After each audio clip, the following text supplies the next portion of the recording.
Olá, investidores! Bom, nesse segundo vídeo a gente vai continuar falando sobre o fundo Portfólio Renda Mais da Valora, destinado ao público geral. Mais especificamente, nessa sequência aqui, a gente vai explorar os principais pontos positivos e negativos desse fundo, beleza? Vamos começar pela liquidez, né? O fato é o seguinte, o fundo ele tem um prazo de 5 anos, pode ainda ser postergado por mais um. O que isso significa? Que, a princípio, o seu dinheiro vai estar travado durante todo esse período, né? Se você quiser sair antes, a negociação pode existir sim, mas ela é via balcão. Então, a tesouraria da corretora, ela pode até comprar suas cotas, mas com certeza você vai ter um bom deságio aí por isso. Tem um detalhe que a gente sempre gosta de falar, que é a ideia da originação proprietária, né? O que é isso? Isso ocorre quando a própria gestora, ela estrutura todos os termos da operação, prazo, garantia, ou seja, esse título ele não é comprado no mercado, ele é estruturado exclusivamente pelos gestores para os gestores. Analisando o portfólio indicativo, 62,5% do total do portfólio ele é composto por novas originações. Isso significa que, caso o gestor precise negociar algum dos seus ativos, já viu, né? Essa venda ela naturalmente não vai ser fácil. Então isso é um ponto de atenção que você precisa ter antes de investir. Pensando no setor, né? O setor imobiliário ele é altamente cíclico e isso pode ser afetado por diversos fatores macroeconômicos, taxa de juros, inflação, crescimento do PIB. Com a Selic nos níveis elevados como ela está, o financiamento imobiliário ele pode se tornar cada vez mais caro e isso pode reduzir a demanda por novos empreendimentos. Levando em consideração que o portfólio indicativo tem mais de 50% de construções residenciais, esse é um ponto de atenção aí, um ponto para você ficar atento. A incorporação imobiliária, ela nada mais é do que uma construção e comercialização de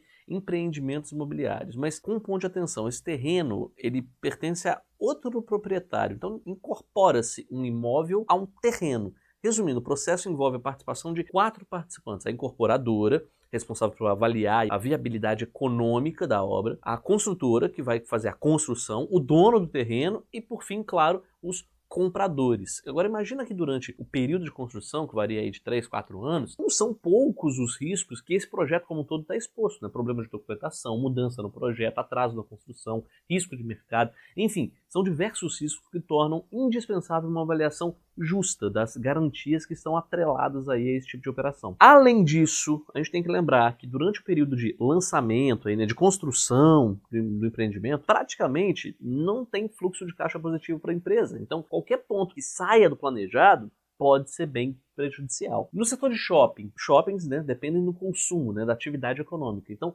se tiver qualquer tipo de queda na demanda da população como um todo, os lojistas eles podem ter dificuldade em pagar seus aluguéis, né? E isso vai afetar o rendimento dos shopping centers. No geral, o setor de shopping centers no Brasil ele se adaptou a uma nova tendência de consumo, então o faturamento por metro quadrado tem aumentado ao longo do ano, né, de todo ano após ano. Desde a pandemia, né, as projeções dão conta que os números vão aumentar cada vez mais. Esse fundo tem um objetivo final de retorno de CDI mais 2,4% ao ano, que a gente já comentou, mas vamos a alguns pontos de atenção para que você não possa ser pego de surpresa, né? Bom, agora vamos olhar o estudo de viabilidade, tá, do fundo. Esse fundo aí deve render no primeiro ano CDI mais 1,5%. Isso porque vão ser diferidos os custos e despesas de oferta nesses primeiros 12 meses. Nos anos seguintes, 2, 3 e 4, o fundo ele deve render algo próximo de CDI mais 3,5%. Agora, no ano 5, a expectativa é de CDI menos 8,4%. Isso mesmo, você não escutou errado não. É CDI menos 8,4%. Isso porque o fundo ele cobra uma taxa de performance, ou seja, caso o fundo tenha uma rentabilidade acima de 100% do CDI,